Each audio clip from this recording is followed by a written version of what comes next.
But I think really getting a breadth of experience is essential. And I'm seeing folks struggle with that. They are so eager to get to the next level that they're not all folks, but some folks are shortchanging the value of having several years at least of learning, not the ropes of how the school district works, but the ropes of students, right?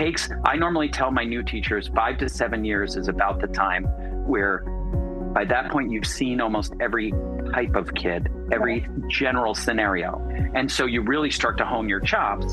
And then what I've found working with teacher after teacher is somewhere around that point, 5 to 7 years, they start to look at their curriculum and explode it. They go, I could be teaching this a completely different way, because they've gotten to that place where blocks are starting to come together in a very different way, and they see what they do and how they approach their classroom very differently. So leading a small school district doesn't have to mean thinking small. Today we're joined by Dr. William T. Smith, Superintendent of the Point Pleasant Beach School District in New Jersey and the 2023 New Jersey Superintendent of the Year. Under his leadership, this small district with big power has expanded advanced placement access, launched an early career program where students can graduate with an associate degree and earn Apple Distinguished School District status.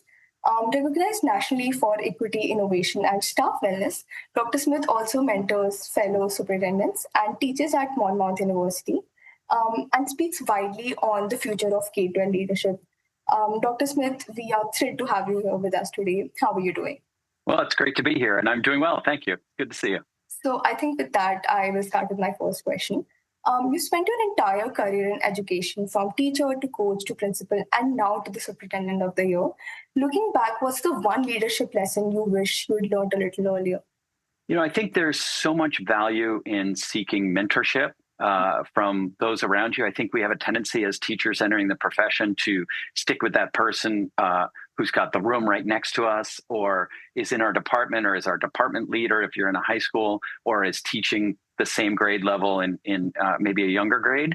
And I think looking at it at more professionally from the standpoint of a growth model, seeking conversations with people who are in areas that are less similar, that are less familiar, certainly conversations with folks who have settings that are different than yours, right? If you're a regular education teacher, making sure you start to understand the special education context, or I'm a grade 3 teacher, I have to think about what grade 10 looks like.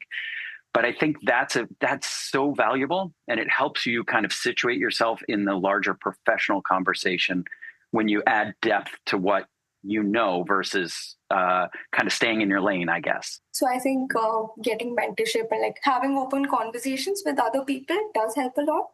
Perfect. Okay. On to my next question. Leading in a small district with big power is unique. What are the advantages and the challenges of working in a smaller system with such ambitious goals? Yeah. So certainly the biggest challenge for us is resources, right? We don't have a ton of buildings. We don't have a very deep budget. That can keep us, it can make it challenging to keep up with the neighbors, right? The competing schools, the area schools. We may not have the shiniest new toys, but the very strong benefit of it is the relationships, both interpersonally with the staff and the professionals who are working with you, but with the students. And so our class sizes are low. Our opportunity to really get to know students and help them blossom individually, and staff members too, I think is an exceptionally beneficial aspect of small schools. And I think probably outpaces anything that a smaller budget or fewer resources would harm us, right? It's such a strong benefit, because at the end of the day, teaching and education is a relationship business, and the smaller that pool is, the more effective you can be. So I wouldn't change it. I certainly have many more colleagues who are envious of my situation and would rather be in a small district. And they may. It may be a different money situation for them, or it may be different resources. Their fields may look different, but when all's said and done, more of them want to be in my situation than in their own. So I take that as a compliment. That is so nice. And I think that also kind of resonates with what I'm about to come to next. So you've built a staff wellness program with 50 plus activities each year. Why do you see educator well-being as central to student success? And what advice would you want to give leaders who want to start something in their school? Yeah, so this has turned into a really, really big thing for our district, and certainly part of a conversation that's exploding nationally that we've been a part of and been really excited to lead. I'm happy to share that our wellness program in October will officially get presented with the ASBO International Pinnacle of Excellence Award. So it's being recognized by an international school business administrator organization, which is great. But we're really, we're in a situation where you've got about a 20% of the workforce nationally, not educators, 20% are saying they're burnout at work, right? Mm-hmm. That number, when you talk about teachers, is closer to 73%. And we talk about administrators, it's 85%. I mean, those are insanely high burnout rates. And so I think the wellness program, which now last year, I think we were 82 events a year free to our staff. It's essential if we want to drive our classrooms at a really high level, if we want to have high expectations for our staff to differentiate in a more complicated way than they ever have before, to bring energy and leadership and enthusiasm to the classroom, then it's incumbent upon us to pay attention to their well-being. And I think historically, as an education community, we've done a really good job attending to our students and a really bad job attending to the adults who are leading the students and are charged with kind of taking them to the next level. And so our tagline is healthy staff room, healthy classroom, right? So in order for the classroom to be thriving and full energy, then we really need to be thinking about the people who are in the staff room and what's it going to take. It's different for everybody, but a holistic approach to wellness. And ours is a program that's gamified, that has both prize and financial incentives tied to it. But it's also an opportunity for us as colleagues to get together and smile and do yoga together and do group walks and, cheer for our team when we do a March Madness activity minutes competition, for us to be reminded to try and be really good about your diet and be mindful of spending time with your family. It can't all be about work. Wellness has many different sides. I'm wildly excited by the fact that so many of my colleagues in New Jersey have reached out and said, hey, can you help us get some sort of program going? That this is a national conversation that we're participating in. I know you had Dan Stecken on not all that long ago, and he's somebody I had met at the superintendent's national conference, maybe last year or the year before, kind of doing some similar things with leaders, and we can get to that a little bit later too. But I really feel like it's an essential piece to retain staff. But we also have staff coming and interviewing for positions saying, hey, we heard about this program you have. Can you tell me a little bit more? So it's a recruitment thing too. Mm-hmm. But we know that in our schools of education, certainly in New Jersey, I think we're seeing this nationally and internationally, there aren't as many potential teachers in the pipeline. The young teachers are looking to quickly accelerate into administration, so they're leaving the classroom, which is interesting, and that may be a financial decision. I don't begrudge that, but the turnover and the line behind them ready to fill the positions is, the turnover is rapid and there's no one coming in. We really need to focus on what it's going to take to make people feel good at work. And, Simon Sinek in his book, Leaders Eat Last, talks about the circle of safety. The folks at work have to feel like the leaders are interested in the well-being of the people who are there, and then they'll thrive and work. And it's less about the stress than feeling like they belong at work and the people who are leading them, support that. And what's interesting in the grand scheme of things is that's a great way to build both positive relationships and the teamwork that's necessary to have a thriving organization. But it's also something that helps the existing staff members recruit other folks. And one of the things we're seeing about the younger generation of teachers coming in is that they're looking to their workplaces to make them feel satisfied at work. It used to be, hey, you got the job, you're lucky. That's great that you've got the job. Keep working in it as long as you can. That, you're lucky to have a job. Now it's folks come to work and say, what is the workplace doing for me? Mm-hmm. It's a slight change. I'm not sure it's all that bad to have that expectation, but it's an adjustment that as an industry, we've been kind of slow to take to, that I think places in Silicon Valley race to immediately, right? Having office buildings that had ping pong tables and break rooms and things that were very, very different than a generation where you would come in, work in your cubicle, and go home. It's a very different approach to workplace now and to work, and education can change too. And we're excited to see some people kind of taking the bull by the horns and saying, let's try and do it. Yeah, and I love that perspective where you also take care of your teachers. And I think that directly correlates with, how well the students are doing in their class, because if the teacher is happy, and then I think that really shows up with the class as well. You also spoke about leaders going through a similar program with the activities. Yeah. You said that we'll come to that later. Tell me a little more about it. Yeah, so we had our wellness program in place before COVID, right? So we were a little fortunately ahead of the curve. We didn't see COVID coming. I'm not claiming any sort of but it was very lucky that we had a couple years to practice. But once we were a few years into the program, we kind of looked at each other, those of us who were running the program, and said, well, wait a second, we really need to focus on leadership and our leaders, right? So we've taken care of staff broadly, and that includes secretaries and custodial maintenance crew and the teaching staff and everybody affiliated. But we knew it was time to really focus on kind of a leadership retreat and something that would build our skills, because we get drained too and are at risk of burnout. And so we put together a program called the Strategic Leadership Forum and invited a couple districts to join us. We built this from scratch down at the U.S. Naval Academy. We invited our partners from Apple Education to come down, and we built basically a 2.5-day leadership retreat where we were learning from, military experts and, faculty there who are charged with cultivating leaders who are 19 years old when they arrive at the university. And then by 22, they're, out on battleships or in submarines or in planes, charged with millions of dollars of responsibility and hundreds of people. And we said, there's some overlap there. The military is having trouble recruiting. They're having trouble retaining. Leadership is leadership. It's a challenge.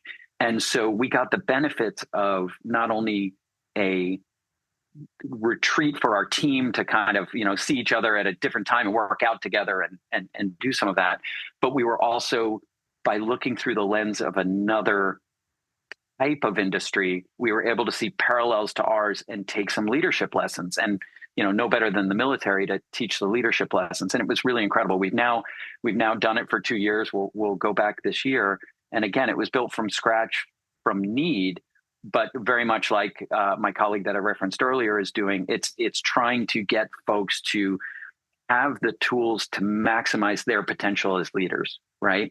It's making sure you are equipped and motivated and, really understand that your team is your team and they want to support you through the high points and at the depths of most challenging times you're having. And so it's really been transformative, and for the other districts that we've worked with as well. And that's specifically for kind of the leadership teams, whereas the whole wellness program extends to everybody. And part of that's just cost. It's cumbersome, and not everybody works through the summer, and they shouldn't. That's mine. Yeah. I love it, and congratulations on creating such an innovative program. I think I love that. Okay, my next question is going to be around academic innovation. So I think your district is recognized for AP expansion and dual enrollment through the Gulf Flight program. What mindset shifts had to happen among staff, students, and parents to make a college for all a sort of a reality? It's a great question. And, it isn't a slam dunk. When we started the move toward expanding AP, I think now our high school at the time was small. So let's say 425, 430 kids. We had 36 AP students, right?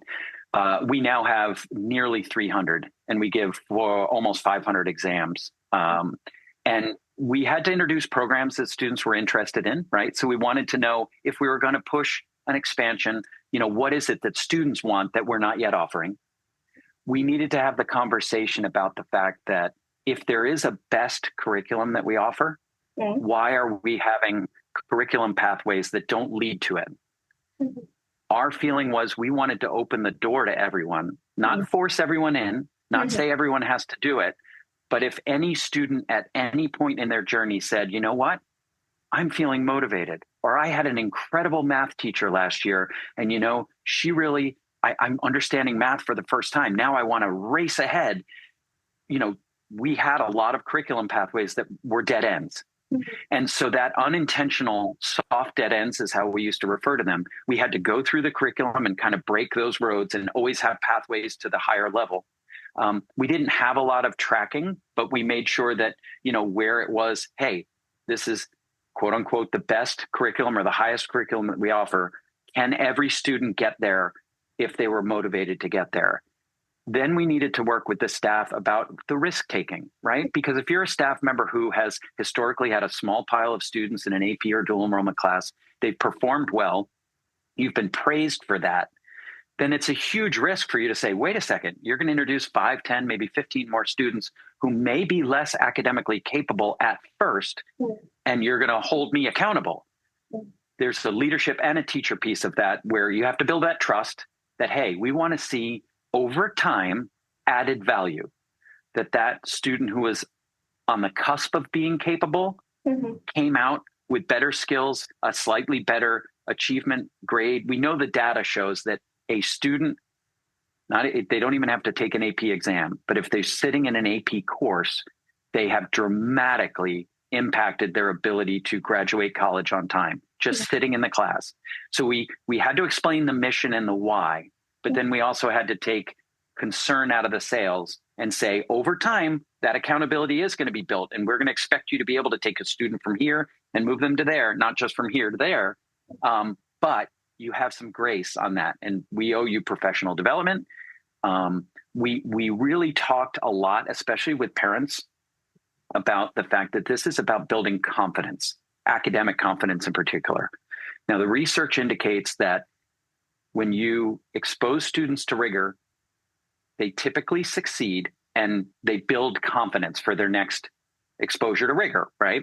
The earlier you can do that, the better. But the research says between 8th and 9th grade is the most impactful time for students to be exposed to rigor. You can do it anywhere else, but it doesn't impact their high school trajectory as much as that 8th to 9th grade window. So we also introduced an AP class at 9th grade, which is pretty ambitious. It's done, but it's pretty ambitious.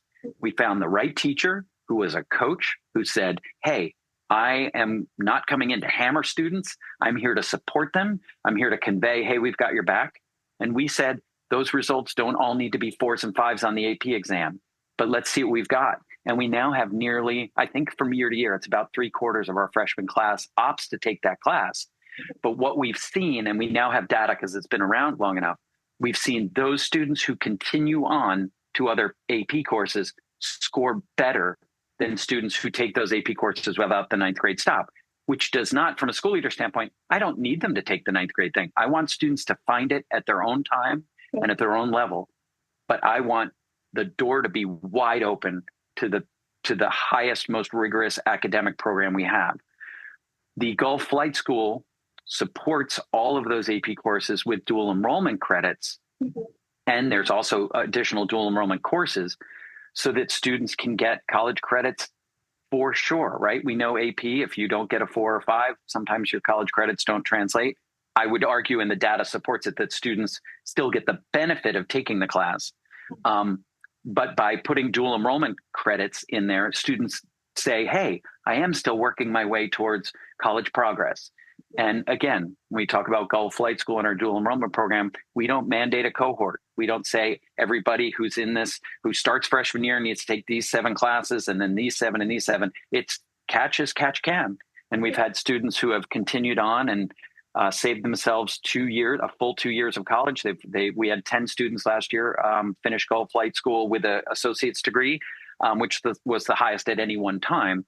But those students are entering their 4-year universities, should they proceed, as juniors. That's pretty incredible. So again, it's all about opportunity. But there definitely is, going back to Simon Sinek, right? A circle of safety that you have to establish with the staff, that this is a growing process for everybody, including the teachers. I love the holistic perspective where you cater to teachers, to students, and also to the parents. You've often spoken about equity and access to rigor that we were just speaking about right now. In practice, how do you ensure that every student, and it's not just the high achievers, they feel encouraged and support to take on challenges like AP and early college? It's really building that academic confidence, right? So it's having that as an absolute focal point. That building confidence can sometimes mean moving a student from a C to a B minus. It doesn't mean always the course they're in. It's building the relationships in the classroom with the teacher, making sure the student feels like the teacher is not out to chase them, but has their back as a coach, right? We're here to support you and move you forward. And that move doesn't always happen, in a linear scale, right? You sometimes fall back before you go forward. Track's a great metaphor, right? You could go out today and run. I couldn't, but somebody might run a 5-minute mile and say, that's great, I want 4:59 tomorrow. But you might run a 6-minute mile the next day and go, oh my gosh. You don't give up then. You kind of continue forward. And so I think there's a piece of this that is encouraging folks by opening the door, but then finding them, because plenty of students don't jump in when you open the door. But they might be that student where if you talk to their teacher or their parent, hey, they really enjoy this in their private time. Like they love, math puzzles, but they're never going to tell you they love puzzles or math or whatever. Oh, well, okay, maybe there's some way to kindle their flame in a math or a physics or a science STEM course. But it's pointedly recruiting those students, finding them. We have used for years the AP Potential Report, which is derived from the PSAT scores. And so we give PSAT 8, 9 to our 8th and 9th graders, and then PSAT to 10th and 11th, all students. We don't say only some students take those tests because we want the diagnostics. And we will use that data to say, wow, here's a kid who really is showing potential, but they're not enrolled in any of our more advanced courses. Let's have that conversation.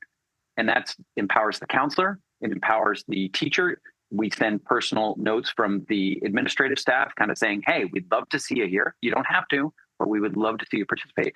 And so you really, that equity piece, which is really equal opportunity, you have to chase on some level because kids are kids. They don't necessarily go towards what's harder.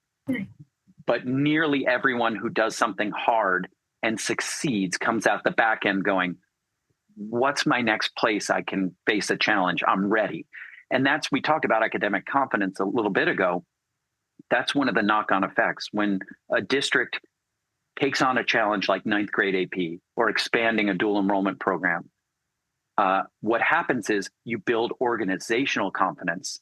And then the organization has fewer moments where they say, Will, we can't do that. We can't try that. They're like, well, we didn't think we could do the last thing, and that kind of worked out. So let's try the next one. That's a wonderful place to be. And it's really a sign of a thriving organization when you have both the students and the staff and the academic leaders saying, we want to try this. Let's really pursue something that's ambitious. All of this is ambitious, and the results don't happen overnight. And they're, like I said before, they're not linear. You're going to have periods where things don't go as you'd hope. And students also are not consistent from year to year. You have different groups. The freshman class one year can be wildly different from the other. And so that's why it's important not to be so married to the data that you lose the end goal. So from what I'm hearing is that soft nudge to children really goes a long way. I love that. But how do you respond to critics who argue that pushing more students into AP or dual enrollment could actually wear down the rigor? Yeah, I think the reality is we shouldn't be changing the course or the content, right? So if we talk about AP, just let's start there. There's a measuring stick at the end of that, right? So the rigor and the effectiveness of that instructor is measured by the May exam. I think when we look at the greater good of those students, right? So let's say we went from 10 students in a class to 15. Those 15 students are part of the broader student body. They're getting an experience in a rigorous class that is challenging some skills, hopefully building some academic competence that they're bringing into other classrooms. So let's start first level is that they become better students for the other teachers, for every other class they're in, for every other student who's around them. So we do get a student body impact that I think people oftentimes don't pay attention to. Like that's an important piece. I think the other piece is we're not telling the teachers to slow down. We're not telling them to change the curriculum. What we're saying is we have opened the door and we may have non-traditional AP students coming in. And isn't that wonderful? They want to learn from you. They want to be on this journey. We may have to be cognizant of how we approach them at first. And there's an interesting data point, right? So a lot of students who take this academic risk will want to, in the first month or 2 months of school, want to get out of the class. Really common, right? I wrote my dissertation about this, so I remember some of this information without the particular stats. But one of the things that jumped out to me was the school districts that were the most successful had a threshold of getting those students to Thanksgiving, to basically November. So in the East Coast, that's we open in September. That's basically saying right at 3 months. And once the students get to that point, they don't leave and they're successful. But it's human nature to have that anxiety. My first test, my first quiz, I didn't do well. And so there's an element of, while we're not changing the rigor, as an instructor, I need to know those first few months are critical. I shouldn't have my accelerator all the way down.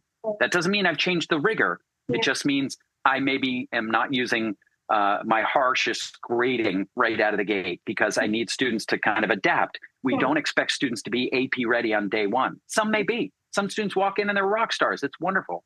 But it doesn't change rigor to meet students where they are and get them there. So I've never really bought that argument. I am one of those people who ascribes to the view that the room is smarter than the whole. So the more people you have in the room, the more perspectives you get, and it's better for everyone. We've certainly not had the experience where a teacher has come back to us and said, hey, the whole room's being dragged down because you added a few more students. We may have students who go into the class and struggle. That happens. But not a decrease in rigor. I think this gradually sending the child into, making them ready to witness how the AP system works. I love that. I think if that would encourage the child, because if they do bad on the first test, they are more demotivated. But I think perfect. I think I love how slow and gradual this process is. So you, as a superintendent, you're also a mentor and a professor. What do you see younger or aspiring school leaders struggling with the most right now? Yeah, that's a really good question. I think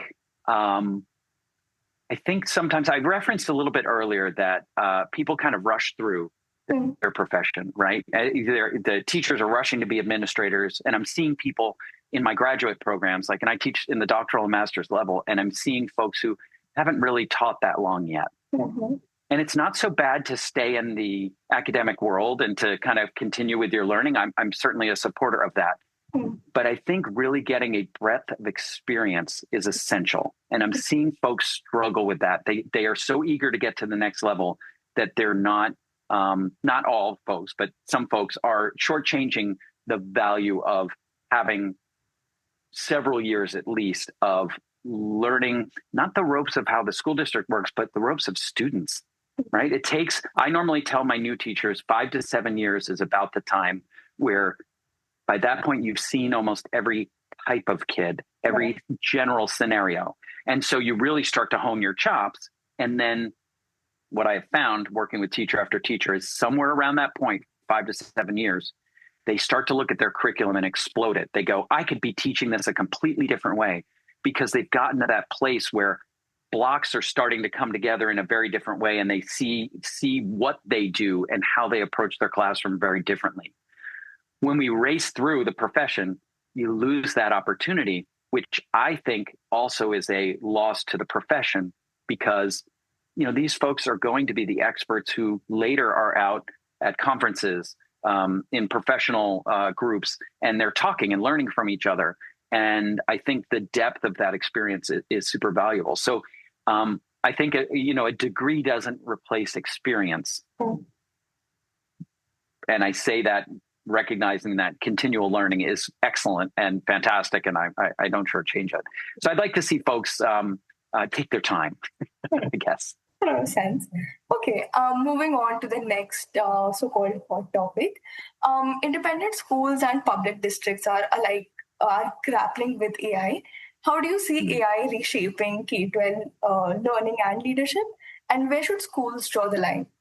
Boy, I'd be a rich person if I knew exactly how it was going to play out, right? Because I'd be involved in the list. Wait, here's where we are now. I can speak about where we are now, and we have a fairly permissive policy for AI use. Okay. We opened our school year this year talking about AI use for staff, Mhm. meaning our when we talked with staff before the students came.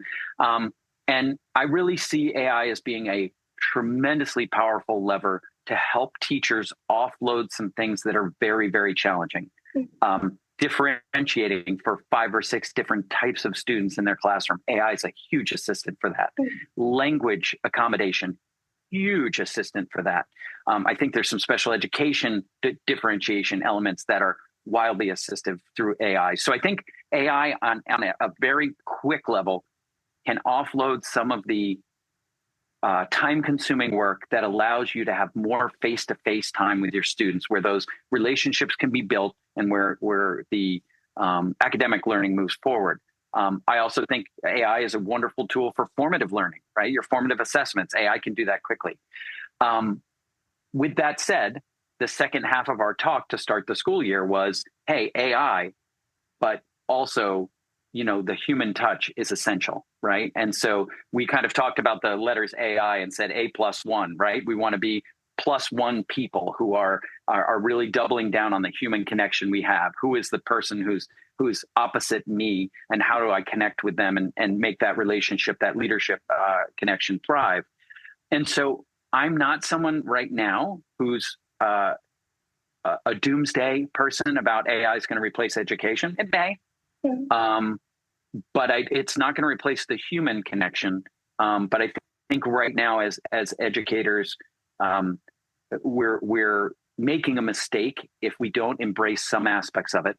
We're making a mistake if we don't help our students kind of use it a little bit. And again, there are ways to kind of red light, yellow light, green light. Here's your permission to use it and not. But I imagine AI's form 5 years, 3 years from now will be wildly different than it is now. So we're not going to beat AI at its game, but I think recognizing that it is our job, just like when cell phones and laptops came in, for us as professionals to figure out how to use the tool. And I'm encouraged by some of the different areas within our own district where I'm already hearing folks playing with AI, and I do see it as playing on some level. Not that it's not powerful, but they're kind of enthusiastic and excited by what comes from it. It is kind of mind blowing, at least in its current forms with the songwriting and the image creation, and certainly ChatGPT and Gemini and that sort of thing.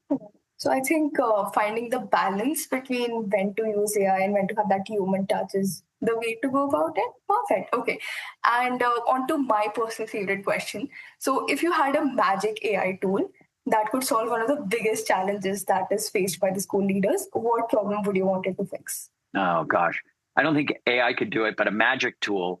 I would love to shore up families. If I could wave a magic wand, I would make sure that every student went home to a safe, well-resourced place with adults who are stable and in a good place. I think that is a challenge that school districts accommodate and try and make up for, and do everything we possibly can.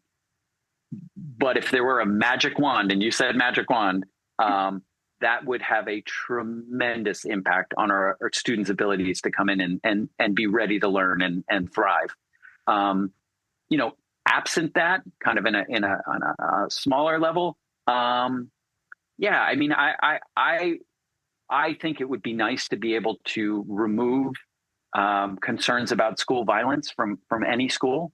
And I know that comes in a lot of different forms. I'm not just talking about, shootings and that sort of thing, fights, social media bullying, that sort of thing. I think, again, so much of it is the kids are ready to learn. They're kids. They want to learn. They want to grow. And there's just outside forces that pull them away from their ability to focus on it. So there's a million things we can probably say for that. But I think, hey, either one of those would have a tremendous impact on schools across the country for sure, but certainly around the world. Such a thoughtful perspective, and I really resonate with you, and I'm pretty sure that a lot of our listeners would also resonate with it. Okay, so that were all the questions that I had from my end. We have this little segment where we have the previous leader that we've interviewed ask a question to the next leader. So the question that has come up for you is that since so many school leaders begin their career as teachers, what are the some effective ways for them to build and strengthen on their leadership skills? I think, as much as I said, don't race through your professional growth and race to go back to school, I think I would definitely say read a lot. Mm-hmm. And that can be, I don't mind if it's, podcasting or whatever, but getting information. I think it's important. It's absolutely critical that as adults and as teachers, we remain worldly. Mm-hmm. Reading a newspaper, being plugged into multiple perspectives. So, there's not just a partisan view, like you have to be aware of all of it. And that doesn't mean you speak with a partisan voice or politically in your classroom, but it's our job to be educated and to be leaders in the classroom. So I'd say read. With that, I'd also say get to a conference. Mm-hmm. As teachers, so frequently there's budgetary restrictions. They send administrators to conferences, but a lot of teachers don't get a chance to go see from other professional colleagues, and ideally a national conference where you're hearing from other people in other states. When I first started traveling as an AP teacher, I would go to the AP the AP annual conference, and I was an AP reader. The conversations we'd have over breakfast with, a teacher from Kansas or somebody from Seattle were so instructive to me that, oh, wow. Yeah, of course, I knew education wasn't the same as it was in Jersey, but to really hear about that, so valuable to young teachers and to young leaders. And I also think volunteer, get around the people who are the movers and shakers, whether that's at professional development seminars or in your own district, folks who would love to have someone else help them with work. Nobody's got more free time. But there's so much to learn from the experts who are immediately around us. So staying open to that, don't push back against feedback, negative feedback, still feedback, good feedback. And I think ultimately, in a very perfect world, these are folks are taking the opportunity to lead in their own way. What is an area you might already identify in your practice that is something that other people could learn from, that you can build upon? Not that we need to have, an expertise that we're publishing articles on and that sort of thing, but a lot of the things that I talk about now or are out, even that we've talked about today, are things that were part of my practice as a young teacher, or when I changed district, that there was a supervisor there who said, we do it this way here. And I learned a lot from that. So think about those threads that are already existing in your practice that, really might be game changers for everyone. I think our wellness program is a game changer for the academic world. But, again, who knows about it, right? And who else is doing it? So there's lots of people who have to find out. And I'm sure everybody has a seed of something that is ready to launch or ready for other people to hear about. Perfect. And would you have any specific book recommendations for the leaders listening to this? Oh, gosh. I'm reading something right now called Sink, Float, or Swim, which was fantastic. It's an older book. It came out, I think, in the early 2000s, so maybe like 2009. A wonderful leadership book. I love Simon Sinek's Leaders Eat Last. I think that's a phenomenal book. Radical Candor is a phenomenal book. But, I also find leadership lessons in books about Abe Lincoln. I read I'll give a shout out to a captain from the Naval Academy, Barbara Bell, who wrote a wonderful book about her experience being one of the first female flight classes through the Naval Academy, and what it is to navigate a male-dominated industry as a woman, as one of the first women. And that's a great instructive read, especially for guys. I teach that in my graduate program. And pretty much anything by Simon Sinek. I love, his name, put me on the spot. His name's going to escape me, but the gentleman who's out there now writing a lot about happiness and kind of the cycles of life. He's on the talk show circuit now, but wonderful. So I forget. If you Google his story, he was I believe, a French horn player, and went back to school, and now is one of the biggest authors, philosophical authors out there. And he thought he was going to be a orchestral musician, and it's a kind of a fun story. But he's a really, really talented thinker. So yeah, I would say those things. But anything. Anyway, it's kind of like what I used to tell my students when I was an English teacher. Anything you're reading, if it's a magazine, if it's it's a classic piece of literature, it's still reading. It's all good. It's enriching your mind. Perfect. Thank you so much for sharing so many recommendations. I think I'm going to Google that one, the French one. But thank you so much for sharing your experiences with us. And I think our listeners will have a lot of insights, whether it be on leadership or whether it may be on the wellness programs that you have. I think I learned a lot. So will they. So perfect. Thank you so much for joining us today. It was my pleasure. Thank you.